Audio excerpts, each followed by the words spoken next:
Hello and welcome to another episode of Dr. Saab Show with Mehru. Today we will discuss about Crohn's disease.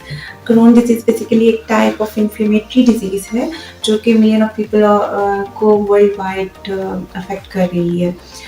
Basically it is a chronic inflammation in the digestive tract, but we can say कि जैसा कि एक common condition है, many people are still unaware of the symptoms, treatment causes, and the impact this disease have on their daily life.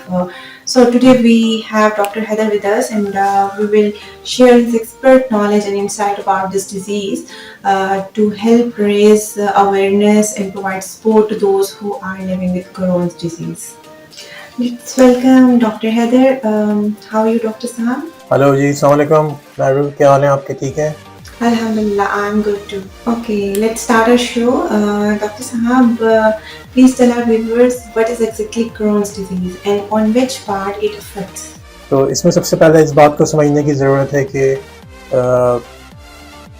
Crown disease जो होती है वो condition है जो कि इन्फ्लेमेशन पैदा करती है इंटेस्टाइन के अंदर।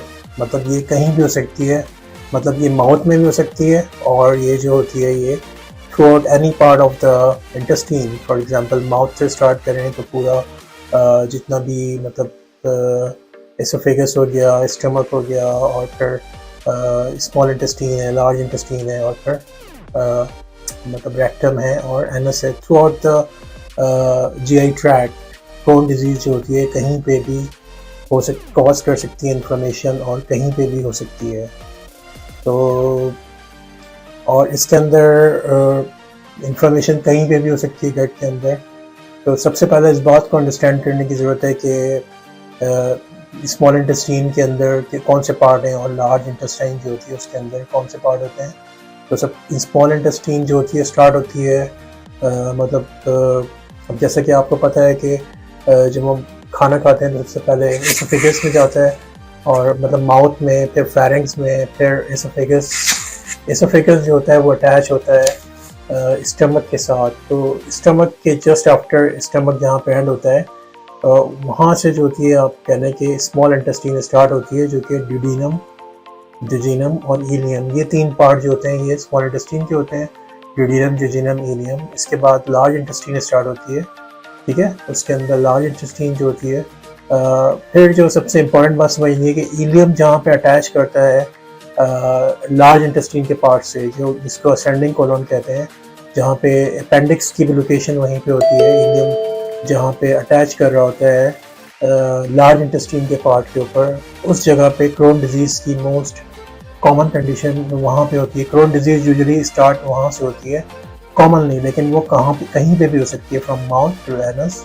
क्रोन डिजीज़ कहीं पे भी हो सकती है, लेकिन मोस्ट कॉमन फेवरेबल कंडीशन जो होती है उसकी वो वहाँ पे होती है जहाँ पे इलियम जो स्मॉल इंटेस्टाइन का पार्ट है वो मिल रहा है लार्ज इंटेस्टाइन के साथ, ठीक है। तो लार्ज इंटेस्टाइन जो होती है वो स्टार्ट हो जाती है वहीं से जहाँ पे इलियम ख़त्म होता है और इलियम अटैच होता है असेंडिंग कोलन, फिर ट्रांसवर्स कोलन, फिर डिसेंडिंग कोलन, और फिर जो होती है वो फिर कंटिन्यू करती है लार्ज इंटेस्टाइन, फिर सीकम के अंदर, और फिर रेक्टम, फिर एनस। तो इस तरह से ये इसकी लोकेशन होती है।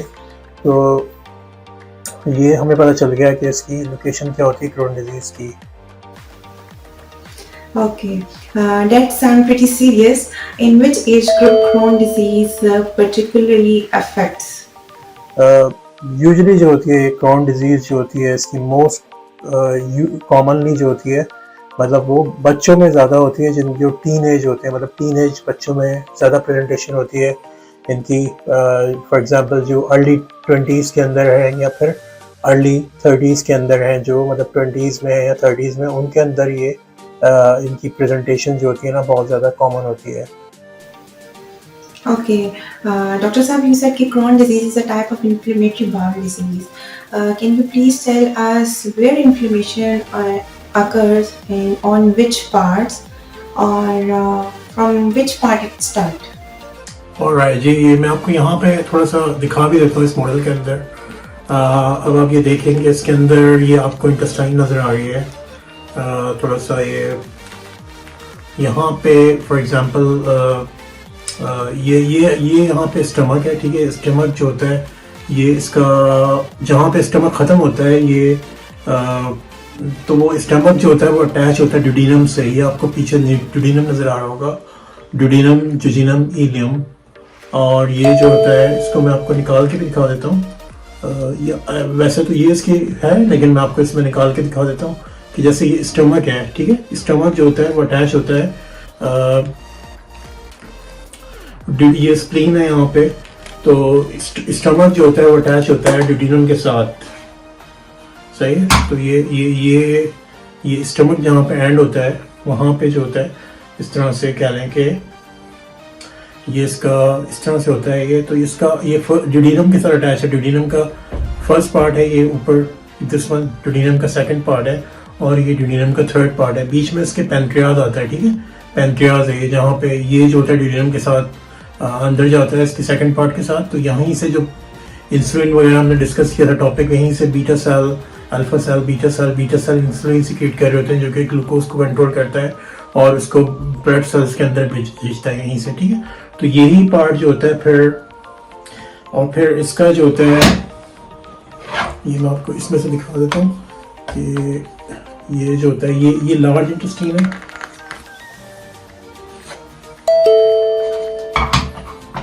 सही। तो ये ड्यूडेनम हो गया। और ड्यूडेनम जो होता है फिर जो होता है ये अटैच होता है, ये जो आपको नजर आ रहा है ये जुजिनम, मतलब ये भी स्मॉल इंटेस्टाइन के पार्ट है, ड्यूडेनम, जुजिनम और इलियम, ठीक है। ये जुजिनम और ड्यूडेनम और इलियम ये भी स्मॉल इंटेस्टाइन के पार्ट हैं। तो इसको आप इस तरह यूजली रखते हैं। तो ये फिर जो होता है जहाँ पे भी ये आपको नजर आ रहा है इलियम जो होता है वो अटैच हो रहा होता है असेंडिंग कोलॉन के साथ, ठीक है। फिर जो होता है ये जो होता है यहाँ पे नजर आ रहा है आपको, ये आपका ड्यूडेनम, जुजिनम, इलियम, ये तो स्मॉल इंटेस्टाइन। लार्ज इंटेस्टाइन जो होता है जहाँ पे इलियम जो होता है असेंडिंग कोलॉन के साथ, ये पार्ट कह रहे हैं यहाँ पे, ये आपको नजर आ रहा है। यहीं पे अपेंडिक्स भी यहीं पे होता है। और फिर ये जब ऊपर जाता है तो ये ascending colon, transverse colon, descending colon इस तरह से ही बनता है। और फिर ये जो होता है एक्टम और एनस में आगे फॉलो करता है इसको। तो ये समझ लें कि मोस्ट कॉमन जो लोकेशन होती है क्रोन डिजीज की वो जहाँ पे ड्यूडेनम, जुजिनम, इलियम स्मॉल इंटेस्टाइन के पार्ट है, जहाँ पे इलियम जो होता है वो असेंडिंग कोलॉन के साथ मिल रहा होता है। और यहाँ पे आपको मेरा ख्याल है इस तरफ से नजर आ रहा है वो ये राइट साइड पे होता है। राइट साइड का मे बी द व्यू यहाँ पे नजर डिफरेंट हो, लेकिन ये आपका राइट साइड के जो होता है राइट साइड पे होता है। जब भी तो इसके अंदर जो इसके सिम्टम मिल रहे होते हैं राइट साइड के ऊपर, उसमें सारा एब्डोमिनल पेन मिल रहा होता है, बहुत ज्यादा एब्डोमिनल पेन राइट साइड के ऊपर, और मास मिलता है यहाँ पे, ठीक है। जब यहाँ पे इलियम जो होता है असेंडिंग कोलॉन के साथ जाके मिलता है वहाँ पे क्रोन डिजीज कॉमन होती है। वैसे कहीं पे भी हो सकती है, माउथ से लेकर anus through out the GI tract कहीं पे भी हो सकती है। तो जब भी ये इसकी लोकेशन हो गई और जो है Okay, so please tell our viewers what are the common symptoms of Crohn's disease that people should be aware of. तो मोस्ट कॉमन सिम्टम जो होता है इसके अंदर एब्डोमिनल पेन है। एब्डोमिनल पेन बहुत ज़्यादा मिलता है और उसके साथ साथ जो होता है डायरिया मिलता है, एब्डोमिनल क्रैम्प्स मिलते हैं, और इसके साथ साथ जो होता है आप लूज स्टूल मिल रहे होते हैं। इसके अंदर वेट भी पेशेंट का वेट भी जो होता है वो लूज होता है। पेशेंट जो होता है वेट जो होता है उसका कम हो जाता है क्योंकि वो प्रॉपर उसको फूड नहीं मिल रहा होता। ये फूड जो होता है डायरिया के अंदर सारा प्रोटीन और जितने भी फूड होता है उसका वो एब्जॉर्ब नहीं हो रहा था, क्योंकि स्मॉल इंटेस्टाइन, लार्ज इंटेस्टाइन यही पार्ट होता है, काम होता है उनका कि वो प्रोटीन को एब्जॉर्ब करती है बॉडी के अंदर, या और वाटर वगैरह, और जो ऐसा मटेरियल जो कि यूज़ नहीं होता उसको वो आगे फॉरवर्ड कर देती हैं, जो कि फीसिस के ज़रिए पेशेंट जो होता है वो बंदा बाहर निकाल देता है। तो यहाँ पे इस वजह से जब भी इन पेशेंट के अंदर बहुत ज़्यादा डेफिशिएंसी हो जाती है प्रोटीन की स्पेशली, और ऐसे न्यूट्रिएंट की जो बॉडी को चाहिए होती है, इस वजह से वेट जो होता है उनका कम हो रहा होता है बाहर पेशेंट का। और इसके साथ साथ यूजली इसके अंदर डायरिया जो होता है वो ब्लडी नहीं होता, लेकिन रेयरली इसके अंदर ये होता है कि ब्लडी डायरिया भी प्रेजेंटेशन में मिलता है पेशेंट की। ठीक है, हम लोगों ने एज ग्रुप डिस्कस कर लिया और ये सिम्टम इसके डिस्कस कर लिए, और जो होता है इसकी प्रेजेंटेशन डिस्कस कर चुके हैं हम लोग कि क्या क्या हो सकता है। और इसके साथ साथ पेन के साथ साथ ये होता है इसके अंदर एब्सेस भी फॉर्म हो जाती है। जिस जगह पे ये फॉर्म हो रही होती है क्रोन डिजीज, वहाँ पे एब्सेस के अंदर ये होता है कि पस भी हो जाती है वहाँ पे, और उस पस जनरेट होने की वजह से उस जगह के ऊपर फिस्टुला बन जाता है, जो कि अबनॉर्मल कनेक्शन होता है बिटवीन द टू ऑर्गन्स। तो एक अबनॉर्मल कनेक्शन हो जाता है, फिस्टुला भी हो जाता है, और ये नैरो हो जाती है बहुत ज़्यादा। नैरो की वजह से क्या होता है कि फूड पास नहीं कर रहा होता वहाँ से, इंटेस्टाइन इतनी बड़ी है उसके अंदर, लेकिन वो फूड नैरो होने की वजह से फूड जो होता है पास नहीं करता, वहाँ पे एब्सेस हो जाती है और इन्फेक्शन भी हो जाता है। इन्फेक्शन भी समटाइम्स अगर बहुत ज़्यादा एब्डोमिनल पेन के साथ पेशेंट प्रेजेंट कर रहा है तो उसको इन्फेक्शन भी यहाँ पे होने के चांसेस बहुत ज़्यादा होते हैं। और ये कि जब पेशेंट जो होता है वो नैरो होने की वजह से क्या होता है कि वो ब्लॉक हो जाता है, फूड जो होता है वो पास नहीं होता, तो उसकी वजह से ब्लॉकेट भी हो जाती है और पेशेंट जो होता है उसको सीवियर पेन के साथ प्रेजेंट करता है यहाँ पे। तो ये सारी इसकी प्रेजेंटेशन है, और ये कि इसके अंदर स्ट्रक्चर भी फॉर्म हो जाता है, और स्ट्रक्चर के अंदर क्या होता है कि पेशेंट जो होता है वो उसको जो होता है बहुत शदीद किस्म का पेन मिल रहा होता है। तो ये सारी प्रेजेंटेशन क्रोन डिजीज़ की है। Okay, I'm sure viewers are gaining a lot of knowledge and understanding about the Crohn's disease. So it's important to remember that anyone can be affected by this condition, and it's important to seek medical attention if you experience any of the symptoms. Dr. Saab ne jo explain kiye. So please tell us what are the potential causes of Crohn's disease and what factors contribute to its development. Exact cause तो इसका पता नहीं है कि क्या है, लेकिन इसके अंदर ये होता है कि genetic factor important role play करता है। फॉर एग्जांपल अगर किसी को फैमिली हिस्ट्री में क्रोन डिजीज़ है, और ये कि किसी की फैमिली हिस्ट्री है, तो उसको होने के चांसेस ज़्यादा होते हैं। और ये कि किसी को पहले स्टमक में कोई प्रॉब्लम हो गया हो, फॉर एग्जांपल कोई इन्फेक्शन हुआ हो जैसे कि एच पाइलोरी वगैरह होता है, तो उन लोगों को भी चांसेस बढ़ जाते हैं होने के। और इसके साथ साथ ये कि इसके अंदर इम्यून रोल भी होता है। इम्यून सिस्टम, आपको पता है कि बॉडी का इम्यून सिस्टम बॉडी को डिफेंस प्रोवाइड करता है अगेंस्ट इन्फेक्शन और against bacteria and other organism. लेकिन अक्सर इसके अंदर क्या होता है क्रोन डिजीज़ के अंदर, इसके अंदर ये होता है कि जो इम्यून सिस्टम होता है वो बॉडी के अपने खिलाफ एक्ट करता है, और इस वजह से कि ये जो होता है स्टमक पे अटैक करता है। तो ये भी इसका एक कॉज होता है कि इम्यून सिस्टम जो होता है वीक जिन लोगों का होता है, तो उनके अंदर भी ये डिजीज़ हो सकती है। और ऐसे लोग जो कि सिगरेट स्मोकिंग करते हैं उनके अंदर चांसेस होते हैं, और उनके अंदर जो होता है जिनके अंदर कोई एबनॉर्मल बैलेंस हो गट बैक्टीरिया का, क्योंकि बाहर से होते हैं गट के बैक्टीरिया वो हेल्दी होते हैं और प्रोटेक्ट करते हैं, लेकिन अगर जिनके अंदर बैलेंस नॉर्मल हो जाए तो उनके अंदर होने के चांसेस ज़्यादा होते हैं क्रोन डिजीज़ को। Okay, and what are the steps that are involved in diagnosing Crohn's disease, and what tests or investigations are typically done to confirm that we have Crohn's disease? अच्छा, तो Crohn disease की investigation usually normal blood test से start होती है। जब आप blood test भेजते हैं उसके अंदर फुल ब्लड काउंट करवाते हैं, तो फुल ब्लड काउंट के अंदर आप देखते हैं कि इन्फ्लेमेटरी मार्कर रेज होते हैं, ऐसे मार्कर जो कि बताते हैं कि बॉडी के अंदर इन्फ्लेमेशन है। For example white blood cells हो गए बहुत ज़्यादा बड़े हुए हैं, और ये कि फिर CRP वगैरह है वो भी ज़्यादा बड़ा हुआ है, वो शो करता है कि कहीं बॉडी के अंदर इन्फ्लेमेशन चल रही है। तो इन्फ्लेमेटरी मार्कर्स जो होते हैं वो बड़े हुए होते हैं, और सेल्स जो होते हैं वो रेड सेल्स जो होते हैं वो थोड़े से लो होते हैं, तो इनके अंदर अनीमिया भी मिल सकता है इसके अंदर, क्योंकि अगर ब्लीडिंग हो रही है तो ब्लीडिंग की वजह से जो होता है अनीमिया भी, ब्लड जो होता है यूजली का नॉन ब्लडी डायरिया होता है, लेकिन अगर ब्लडी डायरिया है तो उसके अंदर अनीमिया की वजह से भी जो होता है क्या रेड सेल जो होते हैं वो डिक्रीज मिलता है, और ये पेशेंट को अनीमिया भी होता है। और फिर इनके अंदर मोस्ट जैसे कि आपने कहा कौन ये भी ब्लड की कोई इन्वेस्टिगेशन सेकंड जो होता है, फिर इसके अंदर क्लोनोस्कोपी करवानी पड़ती है। क्लोनोस्कोपी के अंदर क्या होता है कि एक तरह का ये हॉस्पिटल के अंदर टेस्ट होता है, उसके अंदर जो भी डॉक्टर ये परफॉर्म करता है क्लोनोस्कोप, वो जो होता है इसके अंदर क्लोनोस्कोप पेशेंट को इंसर्ट करते हैं, थोड़ी थ्रू रेक्टम के थ्रू जाते हैं, और उसके साथ कैमरा भी अटैच होता है, तो वो देखते भी हैं वहाँ पे कैमरे के ऊपर जो उनके पास मॉनिटर होता है उसके अंदर नज़र आ रहा होता है।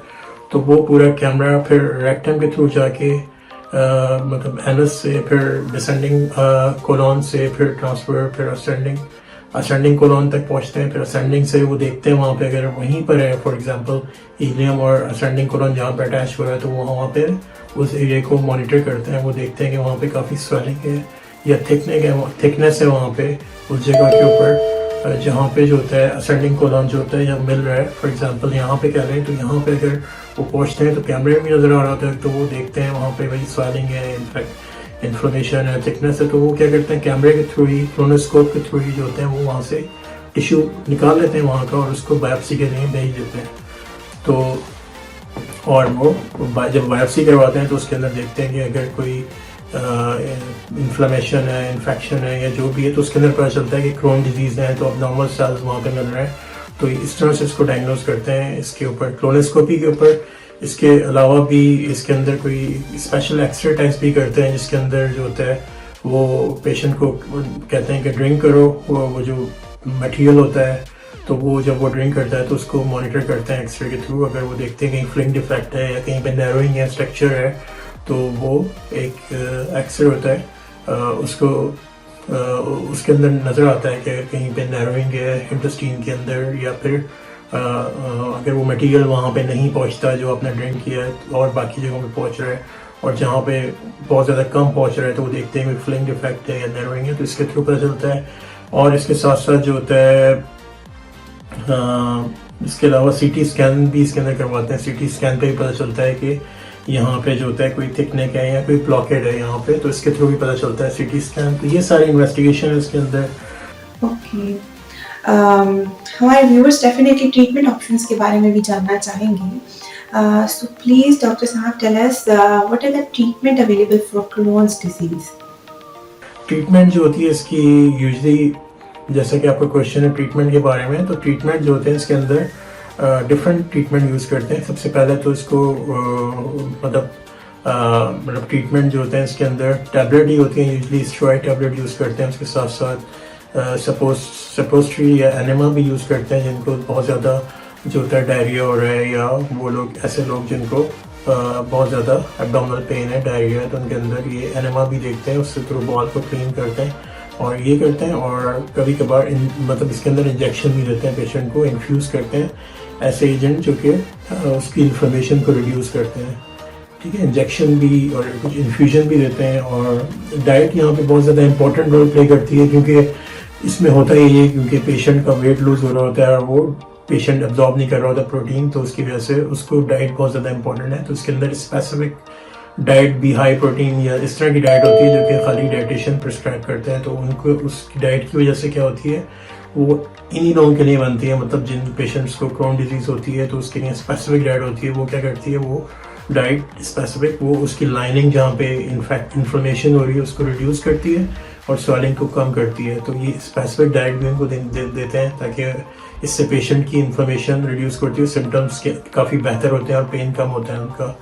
ठीक है, और इसके साथ साथ ये होता है कि ऐसे पेशेंट्स के अंदर जो होता है मतलब कि सर्जरी भी करते हैं। सर्जरी करके क्या करते हैं कि वो पार्ट जहाँ पे क्रोन डिजीज़ है, जहाँ पे एब्सेस है, इन्फ्लेमेशन है या कभी कभार इन्फेक्शन भी हो जाता है, तो वो पार्ट जो होता है सर्जन जो होता है वो इंटेस्टाइन का वो पार्ट जो होता है, फॉर एग्जांपल अगर यहाँ पर है तो यहाँ से कह दें कि यहाँ पर है, तो यहाँ से वो उस पार्ट को सर्जन क्या करता है, अगर फॉर एग्जाम्पल क्रोन डिजीज इस एरिया में, तो यहाँ से उसको निकाल देते हैं उस पार्ट को, और उसको निकालने के बाद इस पार्ट को इंटेस्टाइन के दूसरे से मिला देते हैं। ठीक है, जो सही पार्ट होते हैं उनको आपस में मिला देते हैं और जो ख़राब पार्ट होता है वो निकाल देते हैं, उसको सर्जरी करके निकाल देते हैं बाहर। और इसमें फिर ये होता है कि पेशेंट को काफ़ी आराम आता है। सर्जरी के बाद जो होते हैं उसके सिम्टम्स जो होते हैं बहुत ज़्यादा इम्प्रूव हो जाते हैं और वो नॉर्मल की तरफ जा रहा होता है, उसकी लाइफ जो उसकी नॉर्मल होना शुरू हो जाती है। लेकिन उसमें ये होता है कि इनिशियली जो पार्ट अगर बहुत ज़्यादा इन्फेक्शन है, इन्फ्लेमेशन है या क्रैप्स या एब्सेस फॉर्मेशन हो गई है, उसमें भी सर्जरी करते हैं, पार्ट तो भी निकाल देते हैं। लेकिन जब इन दो पार्ट को जॉइन कुछ अर्से के लिए ये दो पार्ट जो होते हैं ना, इसको जो होते हैं वो जो ख़राब पार्ट था उसको ऊपर स्टमक पे ला के स्टमक बैक के थ्रू अटैच कर देते हैं। तो पेशेंट जो भी खा रहा होता है, फॉर एग्जांपल डाइट ले रहा है, तो उसको वहाँ